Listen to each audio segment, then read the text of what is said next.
What's the easiest choice you can make? Window instead of middle seat? Picking a vendor who sends a great gift basket? Outsourcing business tasks you hate? What about selling with Shopify?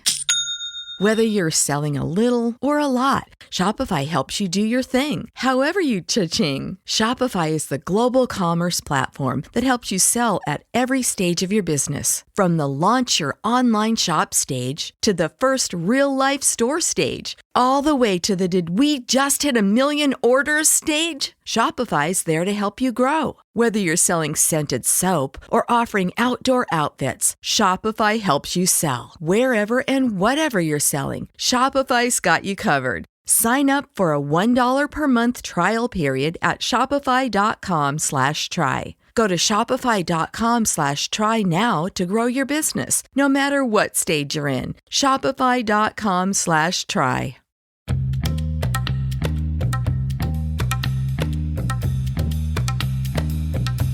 Raj founded Young Mountain in 2013 as a social enterprise to provide a sustainable future for farmers, 90% of whom are women. He graduated from the University of Michigan and later earned an MS in environmental science from the University of Oregon. He first traveled to Kumaon as a global partner with Avani, spending a year developing a permaculture tea cultivation program involving 300 farmers. He was named a Fulbright Nehru Scholar in 2013 and worked in Almora, India, before returning to the U.S. as a rural venture catalyst in Oregon's Regional Accelerator Innovation Network. Let's start with a very tangible thing, the factory. But at the heart of our discussion is empowering an individual to, in this case, be part of a collective group that owns a factory and makes world-class tea, rethinking that a person in the rural environment should act and be rewarded as a rural entrepreneur. That's right, yes. The folks I've seen in these roles are brilliant. They may not have Wall Street credentials, but they are responsible, enterprising, and efficient, often raising 5 crops, managing the financial and physical factories, and enhancing the social environment to meet their children's health and educational needs. You must be proud to enable that, Raj. You're making it happen, and in my view, it has to go that way for the industry to thrive. Yeah, well, thank you for all of that, and it sounds great.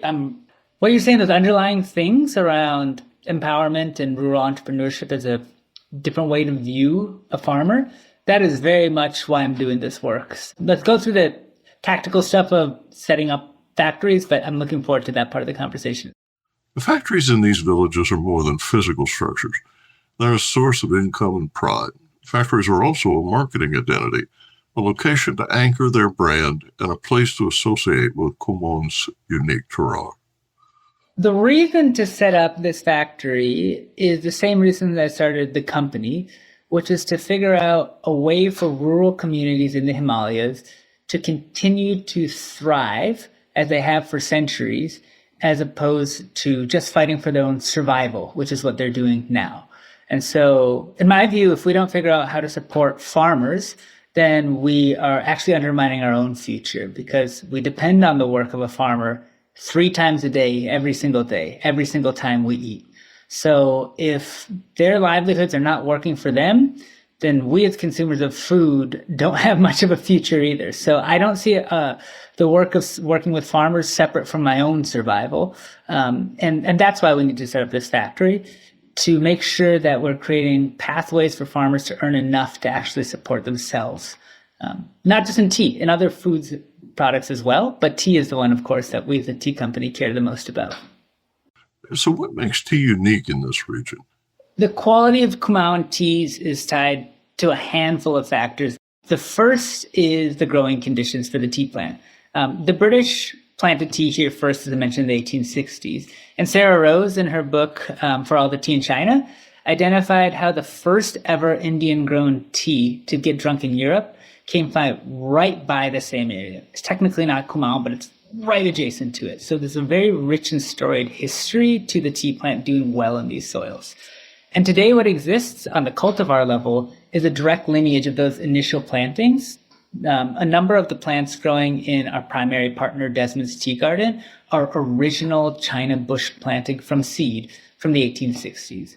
So these are teas that are coming on 160 years old and still flushing well. So the quality, in Darjeeling, I was taught, they say old is gold. The older the tea plant, perhaps the lower the yield, but the quality and the concentration of all the good things that we enjoy just gets heightened. And I personally think that that is interestingly married with the fact that Kumaon, as a region within India, has huge cultural significance as being essentially the spiritual headwaters. The Ganges River and many of the other sacred rivers of India their origins are right in this area. And so when I was talking to Raja Banerjee, who ran the Makai Barese in Darjeeling for decades, about our project, he said, Darjeeling teas are very sensual. They're very sort of ephemeral and upfront. But in Kumaon, because of this really storied tradition and culturally, you have the opportunity to help unlock the spiritual side of tea. And to me, this is like a little bit beyond what we can just taste in the cup. But wow, what an exciting prospect to be part of that story. How will you build the brand? What aspects of the brand appeal to you, and what are you trying to bring to the consumer's attention? Well, this has been one of the most exciting projects I've ever been a part of, because the brand is really a blank canvas right now.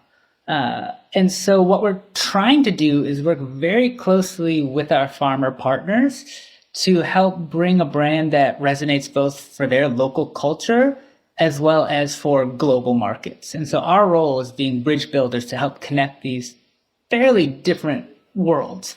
For example, the logo that we developed, it's a kettle, and the kettle is one that you'll find in pretty much any Kumaoni household.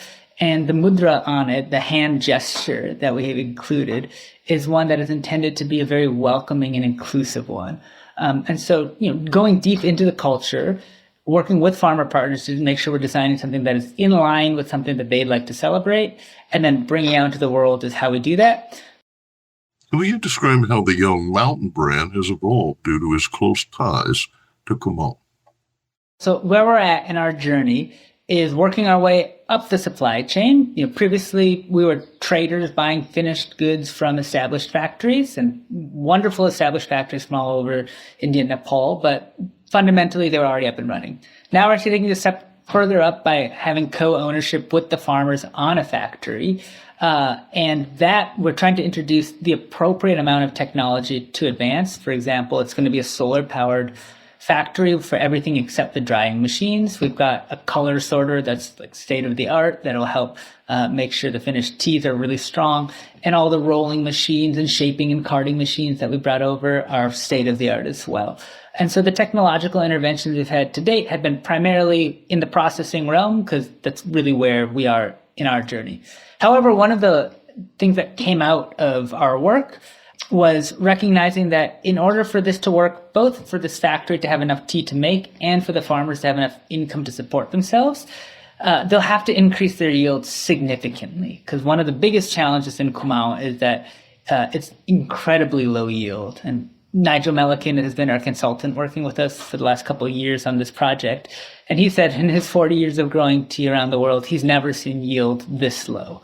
And so we're just beginning into that kind of farm level intervention. One of the things we've identified is that the amount of moisture in the soils is very low. So just 2 weeks ago, we covered a test plot with one of the farmers we worked with to cover their test plot with mulch, a mix of local cow manure and oak leaves, right before the monsoons hit. So as it rains, that water will have a way to get kind of stay inside the soils. A simple thing, but as we get involved with different interventions, we want to make sure we're not trying to maybe jump straight to the drone level, because the farmers are going to be skittish about anything that's foreign. And we want things that will last and be adopted. But work with them where they're at and sort of work towards solutions that make sense. Our role is certainly to bring the options to the table and to be cognizant of things like what you're describing.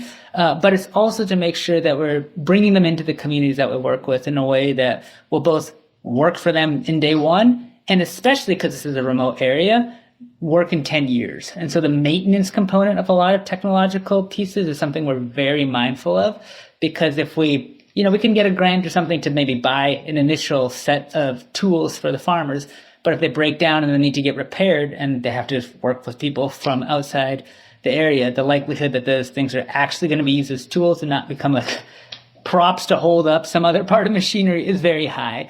It's really important that we are mindful of these things that will address the most fundamental challenges. Like, as you're saying, the fact that tea is very labor intensive. So how can we reduce the labor component? We have to be up to date on them. And we have to continue to work with the farmers where they're at, with what they'll be comfortable adopting, that they can afford to adopt and maintain. Produced by Adavita Studios. Connect your voice to the world.